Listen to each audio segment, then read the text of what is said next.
S-Class Heroes, the most powerful combatants the Hero Association has to offer and shining examples of overwhelming ability. However, in episode 12 of One Punch Man Season 2, Phoenix Man made an interesting claim while saving Garo, stating that fights are all about matchups, and brought to light the fact that even for the fierce heroes of S-Class, their areas of expertise against certain types of monsters are, as Pokemon would put it, not very effective. Today, we're going to look at how to counter each S-Class hero in regards to unfavorable matchups while providing some examples along the way from the anime and the manga. Again, not personality weaknesses of individual heroes like if they're arrogant or something, we're talking direct counterplay. And hey, if some dude with spiky grey hair and sparring clothes peeks over your shoulder and asks if he can watch this video with you because he's interested in heroes, don't let him. We may as well open with the heroes who Phoenix Man centered his statements around. To start with Silverfang. Phoenix Man claimed that despite the martial artist's peerless technique, opponents like Sentachuro were unsuitable for him since those techniques were only compatible with monsters up to a certain size. While Silverfang does also possess raw power in abundance, it's true that his masterful striking does indeed struggle to permanently down ultra strong enemies who are too grand in structure as shown by Sentachuro. Silverfang certainly still had more to give in that encounter, yet it still proved that some foes are simply too big for martial arts to reliably contain or reach effectively. Genos was also a hero spoken of by Phoenix Man, who he noted had outstanding capabilities yet would always be limited by the limit of his own components. What he's essentially saying is extremely durable monsters which can handle his maximum cyborg output will always cause him issues, and added to that, enemies like Sentachuro who have an excessive resistance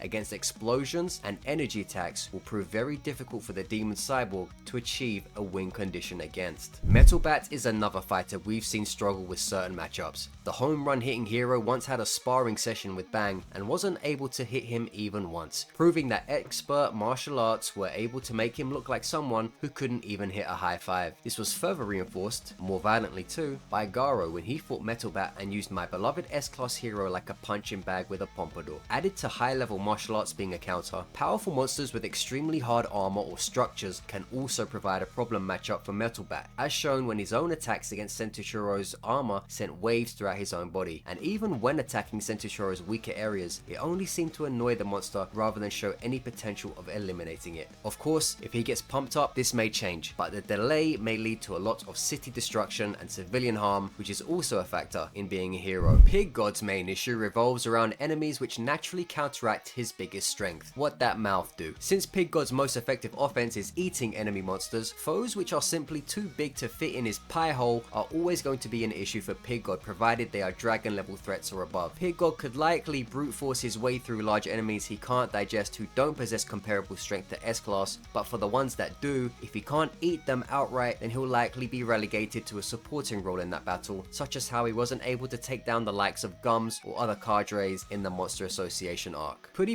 Prisoner is a very well-rounded combatant, which effectively leaves his counter matchup as monsters who are simply able to overpower him with superior stats, such as how Deep Sea King brute forced his way through the prisoner with more raw power, or how Garo blitzed him in the manga. Monsters who can heavily negate physical damage through evasiveness trouble him a lot too, as he was not able to stop Nyan from escaping their fight. Tank Top Master is similar in that regard, albeit with more of a vulnerability to superior martial arts as showcased in Season 2 against Garo, since he lacks the level of hand-to-hand technique to contest with experts. Added to that, Tank Top Master seems to have less evasiveness than some other S-Class heroes, which makes him more prone to being caught out by overwhelming, wide-scale attacks from monsters like Forest King, who subdued him and the rest of the Tank Top army with numerous branches. Super Alloy Darkshine, unlike the previous two powerhouses, tends to have enough power to not run into the same problems to the same degree. However, counter matchups are out there for him too. Monsters which take away his shine with acidic attacks can mentally stump the bodybuilding extraordinaire, such as how Vomited Fury Ugly's disgusting substance tainted Darkshine's skin and left him stun-locked at the sight of it. Added to that, enemies like Golden S who appear more physically muscular and shiny than Darkshine can also counteract the hero since the sight of such a thing also sends him mentally spiraling. Poor guy. It's hard to nail down a proper counter for Flashy Flash since he's only ever really lost to people faster than him, so to make it a little more interesting, I'll add that large regenerative enemies caused the ninja some issue. When he used his ninjutsu upon the huge huge squid-like monster in season 2, instead of felling the foe, he only enraged it and caused the thing to start doing even more damage to the surrounding area. This suggests that Flashy Flash's ninjutsu may struggle in permanently downing durable and or regenerating monsters, since his assassination techniques are not potent enough for large enemies possessing those qualities and work best against more reasonably sized enemies. Since Flash also does his best work with his sword, impenetrable monsters could also theoretically give him issue, since it's hard to see how he'd cause fatal damage to a majorly armored regenerating monster like Sentichoro, similar to the struggles of his fellow S-Class. And speaking of swords, we've seen to great effect the poor matchups for Atomic Samurai. Enemies which can multiply after being sliced can eventually overwhelm and overpower Atomic if they're of like S level. Added to that, we saw Atomic Sword melt when he tried to slice through Vomited Fura Ugly, so acid on a dragon level scale would render his usual blade ineffective. Drive Knight is quite versatile with his arsenal, so while he may have an answer for many types of foes, his biggest matchup struggle would be any type of monster which excels at wasting his energy. The more Drive Knight fights, the more energy he utilizes, so if a monster is regenerative enough or evasive enough to use up the bulk of Drive Knight's resources in the fight, he could eventually run out of steam and become a sitting duck. Child Emperor and Metal Knight are at the mercy of their own technology, so while they boast great firepower and nifty tricks, monster matchups with resistance to man-made firepower and or those with excessive raw stats can overwhelm Metal Knight's creations or the limitations of Child Emperor's on-hand gadgets. If they were given prep time for certain monsters, matchups may be less of an issue for them, but in random or low info encounters, overwhelming force usually cracks Metal Knight's robots, and strong adaptable monsters can outlast Child Emperor's on-hand gear. But how do you counter the unkillable? Well, in Zombie Man's case, you either obliterate him or subdue him. Monsters which can reduce him to mush and keep him a non-issue like how Homeless Emperor did until he lost focus works very well against Zombie Man. As with the idea of monsters which could keep him subdued via magic, huge strength, or things like tendrils, since he lacks the heavyweight strength of other S-Class types to power his way out from monsters above his level. And if he's subdued, even if he can regenerate, he's probably not going anywhere unless someone helps him out or the monster in question fumbles. Alright, we're in the end game now. Tatsumaki pretty much has no direct counter matchups. You just have to be, well, a god level threat or something, since her power set makes her equipped to deal with pretty much anything. So rather than a particular counter, you would just need to be really good at your own shit. Watchdog Man, we still don't know the ins and outs of, so it's hard to give a counter to someone we've never even seen struggle, let alone lose. So I guess his counter matchup is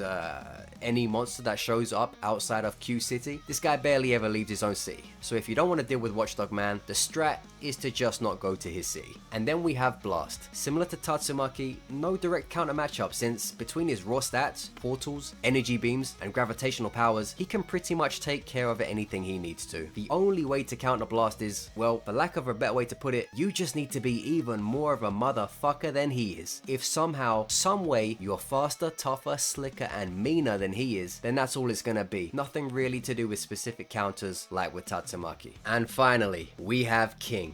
Silly viewer, you should know there's no counter matchup to the strongest man in the world. Once you hear the sound of the King engine, it will be the last thing you ever